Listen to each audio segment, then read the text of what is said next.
Hello बच्चों। यहाँ लिखा है अब whistle S of frequency f revolve in a circle of radius r with constant speed you.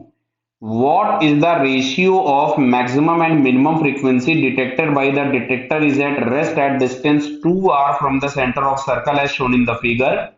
C is the speed of sound. तो देखो यहाँ पे मैक्सिमम, देखो मैक्सिमम फ्रीक्वेंसी तब हमको मिलती है जब सोर्स और ऑब्जर्वर या सोर्स और डिटेक्टर के बीच का डिस्टेंस डिक्रीज हो रहा हो, और जब इंक्रीज हो रहा होता है उस मोमेंट पर हमारे पास मिनिमा होता है। तो देखो सबसे ज्यादा डायरेक्टली हम लोगों को जो मिलेगा वो इस वाले पॉइंट पे मिलेगा जब ये इधर आ रहा होगा किसी भी स्पीड से। क्लियर है? यहाँ पे स्पीड हम लोगों को दी गई है v, इस केस में मैक्सिमा मिलेगा। और वैसा ही सिमेट्रिकल पॉइंट पे जब ये यहां जा रहा होगा तो हमें मिलेगा मिनिमा। क्लियर है? तो अभी देखो ये हम लोगों के पास है सोर्स, तो सोर्स टू डिटेक्टर हम लोग प्लस लेते हैं या डायरेक्शन ऑफ साउंड को हम लोग प्लस लेते हैं। तो ये वाला डायरेक्शन ऑफ साउंड आपके पास प्लस हो गए, दोनों मैंने बना दिए। तो अब अगर मैं यहां से लिखता हूं तो हम लोगों के पास मिलता है F apparent is equals to F actual. में बेसिक फॉर्मूला लिख रहा हूं अभी, V minus V O upon V minus V S, जहां पे वीओ हमारे पास वेलोसिटी ऑफ ऑब्जर्वर है, वीएस हमारे पास वेलोसिटी ऑफ सोर्स होता है, वी होता है velocity of sound, F actual वो जो फ्रीक्वेंसी जनरेट होती है, एफ एपरेंट जो सुनाई देती है। क्लियर है? तो अब अगर हम लोग यहां से लिखते हैं एफ एपरेंट मैक्सिमम,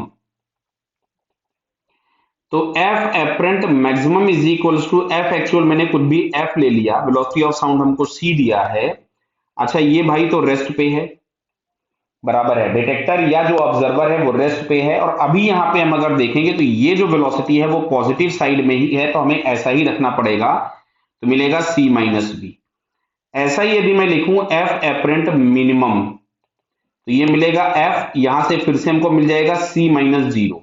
सी माइनस जीरो क्यों? क्योंकि डिटेक्टर तो अभी भी रेस्ट में है। लेकिन अब ये वाली जो वेलोसिटी हम देख रहे हैं सोर्स की, ये इस पॉजिटिव डायरेक्शन के अपोजिट हो गई, मतलब यहां पे हमको अब माइनस पुट करना पड़ेगा, तो माइनस ऑफ माइनस हो जाएगा प्लस। आपसे पूछा था मैक्सिमा एंड मिनिमा का रेशियो, तो यहां से अगर हम लोग लिखते एफ एपरेंट मैक्सिमम अपॉन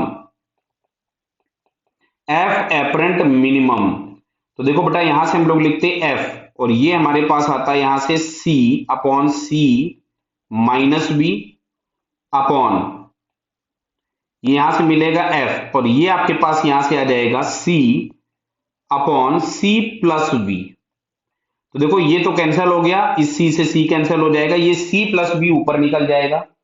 तो अगर ये सी प्लस बी ऊपर चला गया तो सी प्लस बी अपॉन सी माइनस बी हम लोगों के पास आंसर होगा, जो कि हम लोगों को दिया हुआ है ए ऑप्शन में। क्लियर? सो फाइनली हम लोगों को पास यहां से आंसर क्या मिलेगा? ए। अभी देखो ये रूट टू के जो फैक्टर दिए वो आपको जबरदस्ती कंफ्यूज करने के लिए दिए गए, उसका कोई मीनिंग नहीं है। सोर्स और ऑब्जर्वर को मिलाने वाली जो लाइन होती है, हमें डायरेक्टली उस डायरेक्शन वाले कंपोनेंट से मतलब होता है। अब ये आपको कंफ्यूज करने के लिए इसलिए दे दिया कि मान लो कुछ बच्चे क्या करेंगे कि यहां कहीं पे ये डिटेक्टर है या जो ऑब्जर्वर है,